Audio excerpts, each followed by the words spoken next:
what is a Medicare Set Aside account, the old MSA? Medicare Set Aside, at its most basic primary levels, serves two purposes. The first purpose is it gives Medicare the opportunity to look backwards and to make sure that it never paid any medical expenses that it should not have paid. And when that does happen, they look for reimbursement from the insurance company. The second purpose that a Medicare Set Aside serves here is it gives Medicare notice of your disabilities, your injuries, so they can make sure that they never get stuck paying for future medical care that otherwise would be the responsibility of the workers' compensation carrier. Very simply put, Medicare doesn't want to get stuck with any of your medical bills simply because you and your insurance company decided to settle your case. Medicare here is the federal government, and you don't want to do wrong by the federal government, and they will not let you settle a case, especially where a Medicare Set Aside is formally required, because they want to make sure that their interests are protected first. And once they ensure that, they allow us to forward settle your case. So what is a Medicare Set Aside exactly? It's present dollar value estimate of the cost of your future medical care for your causally related expenses. So they take a look at your injuries, they take a look at your age, they take a look at the treatment you've already gotten, and they try to figure out what treatment you're going to need for the rest of your life, and they put a dollar value. It's a little confusing, but it's certainly necessary, and it's necessary in virtually every case. At what point is an MSA required? So who needs one? Virtually every full and final Section 32, and a Section 32, for those who are not familiar, is a lump sum type of settlement. It's a full and final complete closure of your workers' compensation case. Virtually every single one of them will require some sort of an MSA. There are two primary types of MSA here: the formal ones that are required by law and required by Medicare, and the informal one. A formal Medicare Set Aside is required in two circumstances: when a person is a Medicare recipient and the settlement value is more than $25,000. So if you're settling your case $25,000 or more and you are receiving Medicare benefits, you need to get a Medicare Set Aside. Or if the person reasonably expects that they will become a Medicare recipient within the 30 months following the date of your settlement, formal Medicare Set Aside is required. The only time we really don't require a Medicare Set Aside, or we don't add one in, is in circumstances involving indemnity-only settlements. And an indemnity-only settlement is when we leave the medical open. The insurance company stays responsible for paying for your medical moving forward, and we just close the money portion, the indemnity portion of your case. In those circumstances, we don't need a Medicare Set Aside, so we don't worry about that. The formal Medicare Set Asides are submitted to the Center for Medicare and Medicaid Services. They're also known as CMS, and it's subject to their approval or their modification. We cannot settle a case without their approval. So if one is formally required in those two circumstances I just discussed, we have to get their approval before we can do anything at all. And even in circumstances where a formal MSA is not required, we don't need approval from CMS, but it's still prudent to account for and allocate some money for that person's future medical care. Because if you take a step back and you look at this person got hurt, they probably have a permanent disability, whether it's a broken spine or a broken finger, and it might require future care, and you want to make sure you allocate money for that person to pay for that future medical care at some point down the road. You don't want to leave them high and dry. You want to allocate some money from the settlement to show that from this overall settlement, this much is for your medical, this much is money in your pocket, and it's just prudent to do it that way. How do you set up a Medicare Set Aside, and how much goes into the account? So in circumstances with formal MSAs, the amount that goes into the account is what CMS tells us to put in the account. We are bound by what they tell us, and sometimes negotiations need to take a turn, and we need to go back and renegotiate. If you negotiate a $100,000 settlement and then CMS comes back and says, well, $95,000 is the Medicare Set Aside, well, clearly there's not a lot of room to work there, so we need to renegotiate settlements. Sometimes that results in an indemnity-only settlement. Sometimes there's some other options that we can exercise here to try to get those settlements pushed through and get you the money that you're looking for, but we need to wait for that formal account. How do you set up the Medicare Set Aside account? Medicare provides a handbook. I'm going to provide a link down below for the handbook for administering your Medicare Set Aside. It provides all the instructions for setting up and administering your Medicare Set Aside account, and that's regardless of whether it was formally required or not. It tells you the rules. Generally speaking, you have to put the money in a separate interest-bearing checking account, which is for the sole purpose of paying for your future medical care. You put the money in the account, it gains interest over time, and as you need treatment, you go to the doctor, you write him a check, you hold on to copies of all the paperwork, you hold on to your medical bills and the billing and the reports, and if the time ever comes, you'll have all your documentation to show Medicare that you properly administered your medical from your MSA account. Now, sometimes we utilize something called an annuity. An annuity, in certain circumstances, is useful in helping a person administer their MSA. An annuity is a financial product that pays a stream of money over a period of time. And the reason why we use this, since this money is being set aside for your medical care for the rest of your life, you don't need all that money today or tomorrow. You need it over a period of time. So what the annuity does is it pays you out over time. Generally, the way it works is when your case gets settled, the first payment of the annuity, which is an upfront lump sum, gets paid, and you put that in your account, and then you get regular payments. They're usually annually, sometimes they're biannually, sometimes they're monthly, but you get regular payments payments based upon a schedule that you agree to, and you get paid out over a course of time. Sometimes it's 10 years or 20 years or 35 or 50 years, whatever it is. And you get paid out your money over time, and you can administer your future medical. The first reason why we do this is it saves the insurance company money. So the benefit to you, the injured worker, is it makes sure that you get paid over that period of time. You're going to make sure you get your money because that product is financially backed, which is good. But it also gives us, your attorney, the ability to use that as a negotiation tool. Because since we're saving the insurance company some money, well, maybe we could share in that profit. We could share in that bonus. And sometimes we can use that to get you a little more money on the indemnity side. So it's beneficial. A lot of people hear that, they're not going to get all their money right now and they freak out. Don't freak out. Sometimes it's a good thing. Sometimes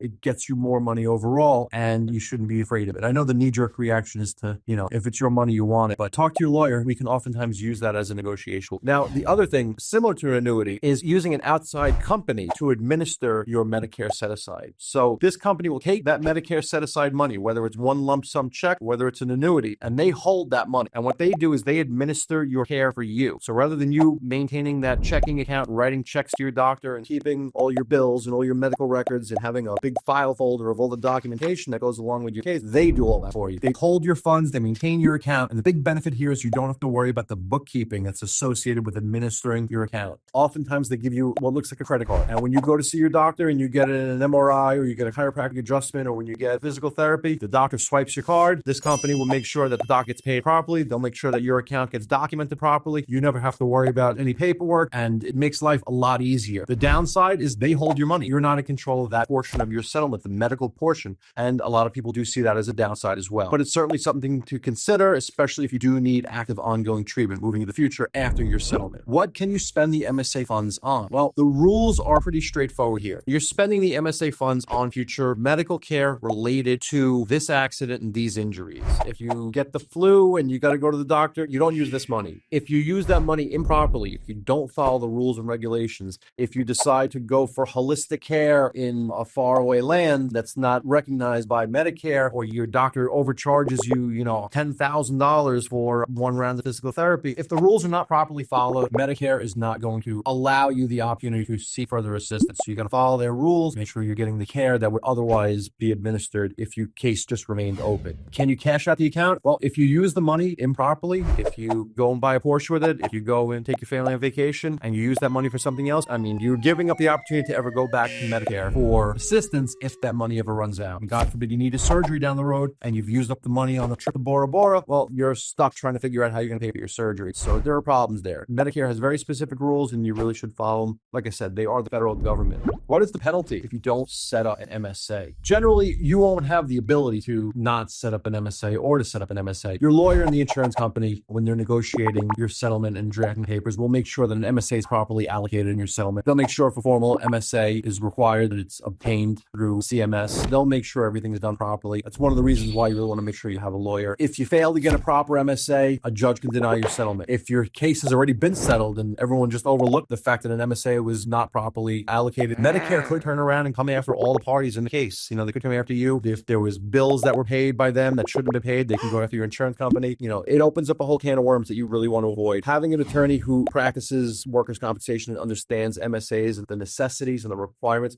very, very important. And what tips do we have? Like I said, your lawyer and the insurance company are the ones that are going to make sure that the MSA is properly set up and allocated. And, if a formal MSA is required, they're going to get that. But what it really comes down to is discussing things like annuities, having outside vendors come in and help you administer your Medicare Set Aside if that's what you want. Like I said earlier, a lot of people hear annuity, I'm not going to get all my money today, or outside company's going to hold my money, and they put up their defenses and they get very upset by that. And I understand that. It's an instinctual reaction. You're settling your case and you want to get all your money. When you hear that a big chunk of it's going to be pushed off into some other place, that people don't like to hear that. But you really need to take a step back, be objective, talk to your lawyer, and understand the purposes here of an annuity. Understand the purposes of having an outside company administer your account. Neither one of them are for everybody, but they are for some people, and they are useful tools in a lot of circumstances. So have that discussion with your attorney. This way you're properly taken care of. It's nice to get a nice big fat check and settle your case and, live it up for a little bit, but you want to make sure that you're protected in the future. You want to make sure that you have that cushion there. And that's really the reason why you settled that case, to make sure that you're taken care of. You've gotten what you can get out of your case, and you give yourself cushion so that you can live. You don't want to blow all your money. You want to make sure you're properly cared for, especially if you need ongoing future medical care for these injuries. And that's exactly why the MSA is there. It's so that you can make sure you have that coverage, that protection moving forward. So it is important. It's something you should absolutely speak to your attorney about. And if you don't have one, it's certainly worth a consult. It's a very big step when you settle your case to make sure your MSA is properly allocated. So if there's any other questions, please, folks, 212-406-8989 is our telephone number. Any questions about MSAs or anything at all, I'm always happy to help. Please give me a call anytime. Be safe and have a wonderful rest of the day, folks.